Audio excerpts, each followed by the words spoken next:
Merhaba arkadaşlar, kanalıma hoş geldiniz. Bugün çok güzel bir ceket modeliyle beraberiz. Büyük içinde, küçük içinde harika bir model. Yapımı çok kolay, çok şık duran bir model. Ben yine Nako bebe kullandım. Ama bu defa 2 kat yaptım. Çünkü cekette birazcık daha kalın olsun istedim. Ama yumuşaklığı harika. Şişinizi ona göre ayarlarsınız. Ben 4 numara ile işledim. Size de öyle yapmanızı tavsiye ederim. Evet arkadaşlar, modelime başlamadan önce kanalıma abone olur, videolarımı beğenirseniz çok mutlu olurum. Kanalıma abone olmak ücretsiz arkadaşlar. Ben yeteri kadar ilmeğimi attım, her defasında olduğu gibi. Küçücük bir lastik yaptım. Hazırsanız başlayalım arkadaşlar. Evet, kenardan 3 tane ters ilmek yapıyoruz.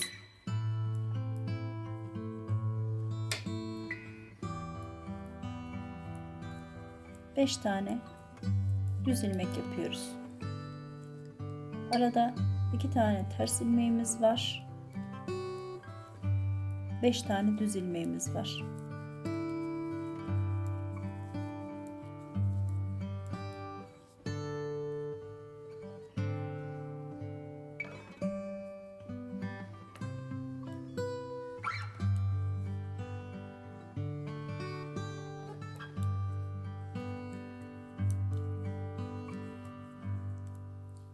Modelimiz 5-2-5-2 diye yerleşiyor arkadaşlar. 5 düz, 2 tane ters olarak yerleştiriyoruz lastiğimizin üzerine.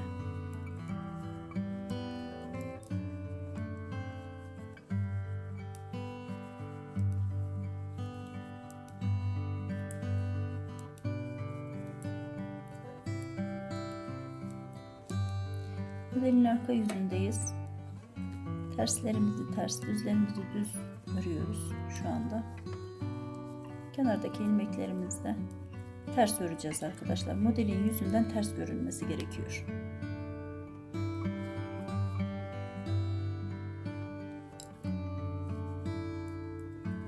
Harika bir ceket modelidir. Çok da kullanışlıdır. Herkesin kolaylıkla yapabileceği bir model.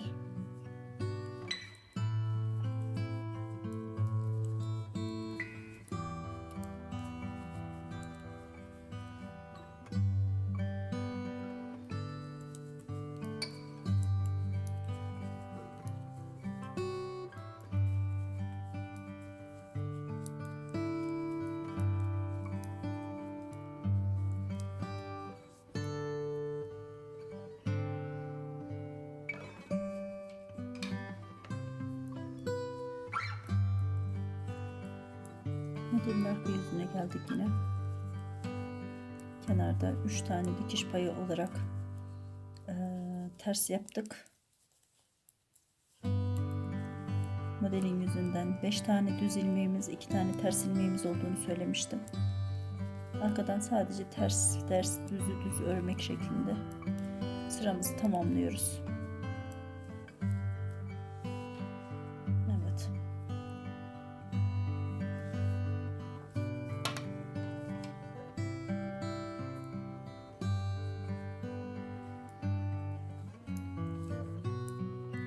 Modelin ön yüzünden devam ediyoruz. Ters düzü düz örmeye.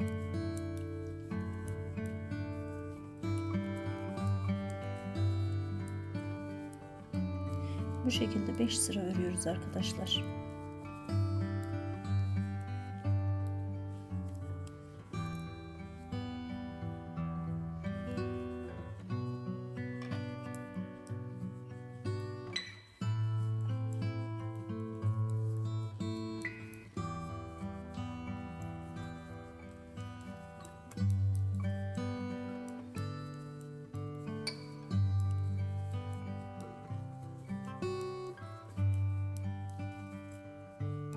Beşinci sıramız çıkıyoruz şu anda. Arka yüzünden.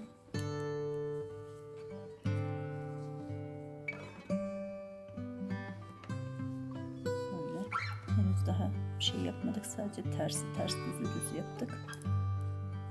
Şimdi hemen kenardaki terslerimizi örüyoruz. Şişimizin üzerine bir ilmek attık. Doladık yani. Hemen yanındaki ilmeği ters ördük. İpimiz kendi önümüzde olacak şekilde ortadaki 1, 2, 3 tane ilmeğimizi bir arada topladık ve bir defada çıkartıp ördük. Yanındakini hemen ters ördük. Ve 2 tane tersimiz vardı. Onu tekrardan ters olarak ördük. Şişin üzerine ipimizi doladık. Hemen yanındaki düz ilmeği ters olacak şekilde ördük. Ortadan 1, 2, 3 tane ilmeğimizi, ipimiz önümüzde olacak. 1, 2, 3 tane ilmeği topladık ve ters ördük. Yanında kalan bir tane ilmeğimizi, düz olan ilmeğimizi ters ördük ve şişin üzerine ipimizi doladık. Kenardaki 3 tane ters ilmeğimizi ters olacak şekilde ördük. Evet, bakın ilk modelimizi yaptık. Gördünüz? Hemen arkasına geçiyorum. Modelimizin kenardaki ilk ilmeğimizi boşaldık. Yanındakileri düzü düz, tersi ters öreceğiz. Biraz önce ters ördüğümüz ilmeklerimizi şimdi bu sırada ters öreceğiz. Modelin yüzünden düz olması şeklinde olacak. Hani aşağıda yaptığımız gibi ters ilmeklerimizi, düz ilmeklerimizi düz örmeye devam edeceğiz.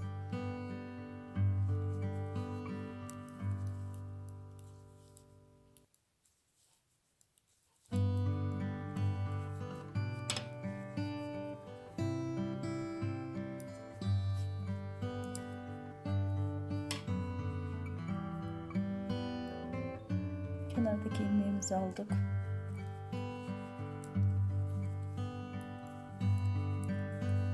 Diğer ilmeklerimizi düz örüyoruz.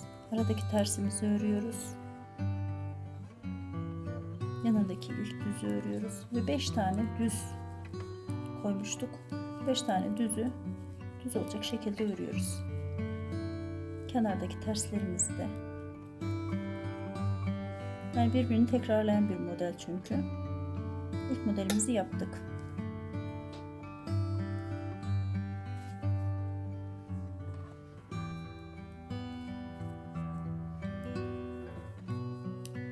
Modelin arka yüzündeyiz.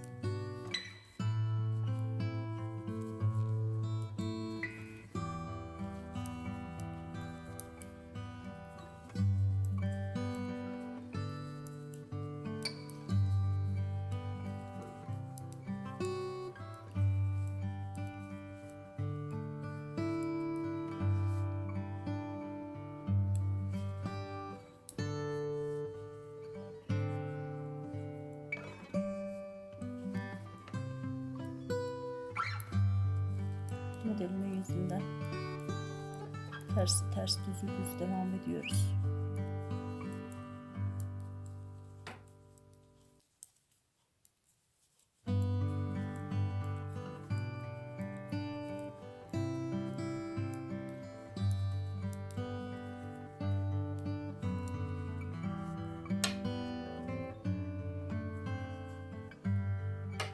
Arka yüzünden son sıramıza gidiyoruz. 5. sıramız yani. Böyle bak. Modelimizin arka yüzünden son sıradayız. Yani 5 tane olması gerekiyor demiştim ya. Bakın 1, 2, 3, 4 ve 5. sıramıza gidiyoruz.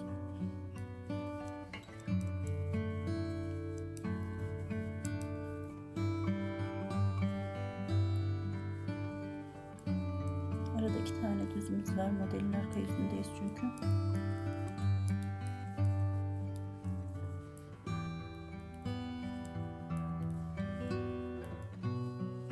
Evet. Tamamladık. Şimdi modelin ön yüzüne geleceğiz. Hemen kenardaki ilk ilmeğimizi boşalalım.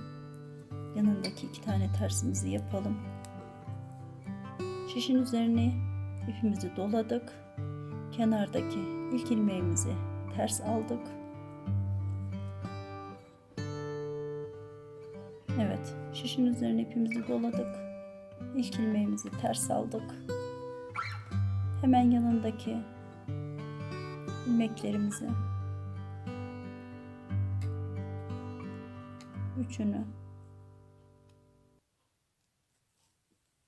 aldık. Üçünü birden çıkarttık. Düzümüzü ördük. Şişin üzerine ilmeğimizi doladık ve tersleri örüyoruz. Şişimizin üzerine doladık ve düz ilmeğimizi ters olacak şekilde örüyoruz.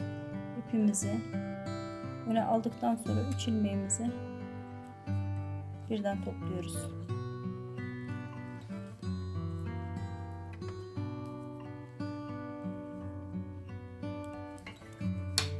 Şişin üzerine ipimizi doladık. Kenardaki ilk düz ilmeğimizi ters aldık. İpimizi öne alıyoruz ve 3 tane ilmeğimizi bir arada toplayıp tek seferde çıkartıyoruz. Ters olacak şekilde. Yanındaki tek olan düz ilmeğimizi de ters aldık.